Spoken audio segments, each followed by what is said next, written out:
rolling. Hello, my name is Ray Tashwa. I'm one of the majority owners of 340 Defense, and I also spend a lot of time working there. We're an interesting range. We're a little different from the next guy's range. We cater to the tactical crowd. And in our place, you can do quick draws from the holsters. You can do shoot and move drills. As long as you're safe, you can do all those tactical things. Now, we've been in business a little over a year. It's a year, June 1st, 2012 was 1 year for us. So we're pretty happy about that. So far, I haven't had a paycheck. Neither has any of the owners. We haven't had a profit sharing yet, but it's okay because we're enthusiasts. We like what we're doing. I should say we love what we're doing. Yeah. That's why we're there, and that's why we're doing it. So, Ray, one of the things that lets me know, I've been working with you now for a while, one of the things that lets me know about your passion for this work is the incredible expanse of knowledge that you have about tactical weapons and tactical drills. Yeah, let's say that is a forte of mine. I've got 22 years experience in the military. I started out infantry, did that for a few years, and then found out I can be a military police officer and I can do the same thing as those infantry guys, except I don't have to walk there, I get to ride. So I ended up doing a year in combat with the military police and ended up retiring out of the military police corps. I enjoyed my time there a lot, and my time in the military has been educational. I've learned a lot about firearms, how to use firearms effectively. I've really learned to enjoy them. So that's where I'm at. That's why I'm where I'm at. One of the things that I've noticed, another thing that I've noticed about you is the closeness of your family. I mean, your personal family. Your 12-year-old daughter and your 7-year-old son and your wife, your mother, your father.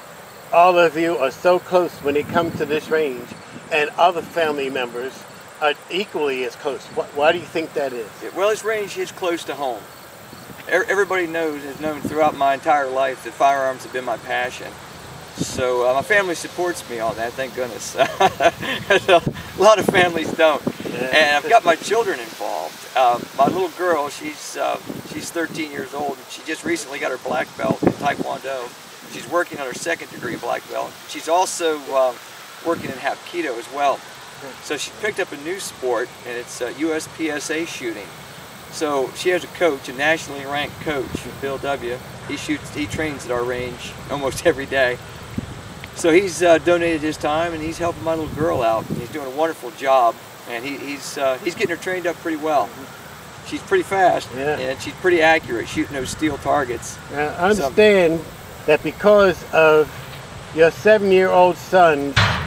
Well, he's 9 now. 9 years yeah, old? He's 9 now, yeah. Your 9-year-old son, the sense of security that he's got from being at that range has got him an award in school. Oh, in fact, yeah, he just won an award at school for respect. He wrestles. Yeah. I think he's getting ready to hit his 4th season with wrestling, and he can hold his own.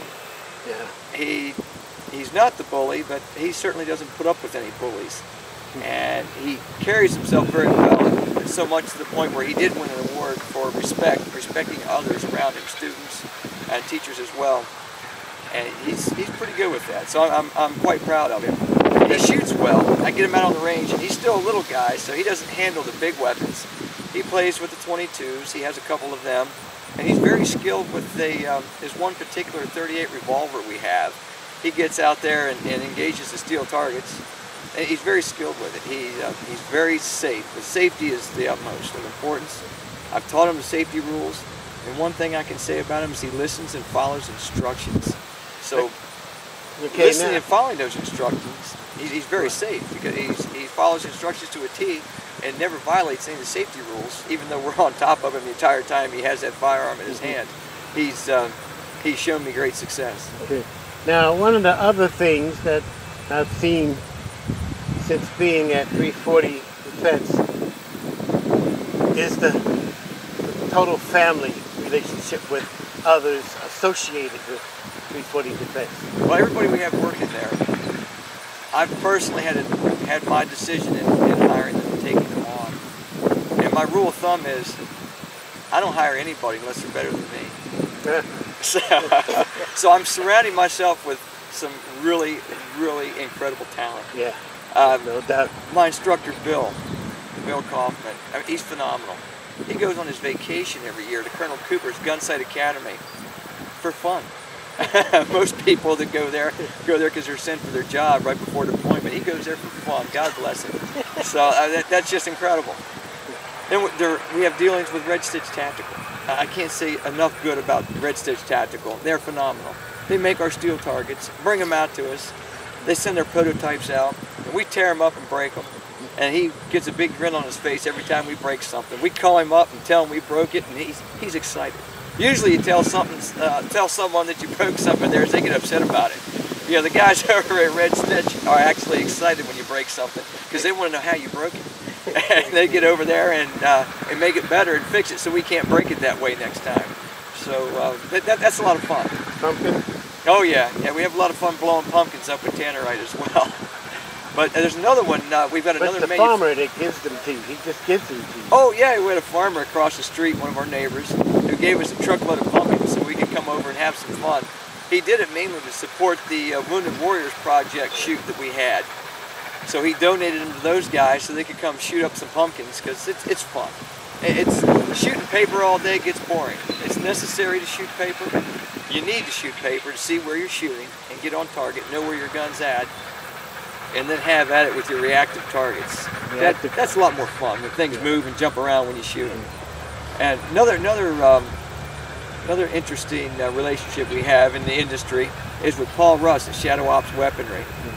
He tests his experimental firearms at our facility. He's a manufacturer, and when he builds something new, he brings it out and tests it. I mean, to me, I think that's an honor. He's thinking, hey, this is great, I got a place to test my stuff. To me, I think it's great because he's coming out and doing it there. He chose us. So, again, I can't be more satisfied with that relationship. So all the new prototypes and all the new stuff that comes out, we get to see it, play with it, go hands-on with it, which to me is exciting. Then, not to mention, we get first dibs on putting his new products out on the market, which, again, that's exciting. I think we've got that niche cornered with Shadow Ops Weaponry. How did you get so many tactical training units to come to your place? Because you had the FBI, you got the CIA, you've got Border Patrols, you got Homeland Security. Well, I guess we just got lucky. That can't be luck. That can't be luck. No, being in the firearms industry, my business partner Mark Fitzcarchik was a FFL, an arms dealer, and What does that mean? Well, a federal FFL. firearms licensed gun dealer. He sold firearms out of his basement as a side job. He started out basically to get the discount on guns himself, and we were kind of partners in crime that way. We were buying firearms at a discount just to support our own firearms habits and laughing all the way. So we ended up to help support our gun habit, selling guns to other folks and advertised on the internet a little bit. Next thing you know, Mark had a pretty big following, and that following got to be pretty deep rooted in the federal law enforcement community as far as the local law enforcement community. And then Mark and I used to shoot at a place called Sleepy Creek, which was a West Virginia Department of Natural Resources free public shooting range. And when it closed down Sleepy Creek, we had a problem. So we immediately called some contacts we made at the NRA, and they told us what to do. We went and raised some money, formed a committee, raised a big chunk of money. NRA designed this range, and we gave the money to the Department of Natural Resources, and engineering plans, build a new range. Well, that was 3 years ago, July. We still don't have our range, hence why we're here at 340 Defense. So that's where we picked up a lot of our clients as well, just avid shooters that we knew at Sleepy Creek, and they knew that we could get deals on guns, and we passed those savings on to them. And then here we are. It's where we are today. It's been happening pretty quickly. So Homeland Security was out in January experimenting with a weapon that they had, some new stuff. They were in a helicopter shooting at targets on the ground. That was pretty phenomenal. Their test was to determine if the rotor wash would affect the trajectory of the projectile. It turned out to be a good test. So that was interesting. I was just excited to be around that sort of thing going on. I understand that you also have a lot of clients that come there just to be near those tactical guys. Well, The wannabes, that's what somebody called them, the wannabes, wannabes. yeah. Well, here you go. At 340 Defense, we've got a good crowd. When you're out there, you're in a company of heroes. You're certainly in a company of heroes when you're out there. There's no question about that. When you've got FBI, U.S. Border Patrol, air marshals, local state troopers, local county deputies, local town police officers, U.S. marshals, U.S. court deputies, it just, the list goes on. And any given day, Border Patrol. Oh, any given day, you'll have, you don't know who they are when you come out there. Yeah. They don't tell you who they are, but we know. And if you have an eye to pick out the tactical crowd, you can pick up on it. But we'll have any of a half a dozen, even State Department diplomatic security. There's snipers trained out there. We've just met some phenomenal characters. Mm-hmm. It's just, again, I can't say this enough. When you're out at 340 Defense, you're in a company of heroes. If it's not federal law enforcement, it's combat veterans. It's the people that keep this country safe. And here they are in their spare time, on their own, going above and beyond, training and keeping their skills up at my range. And I'm honored to support that. Perfect. Thank you, Ray. All right, thank you.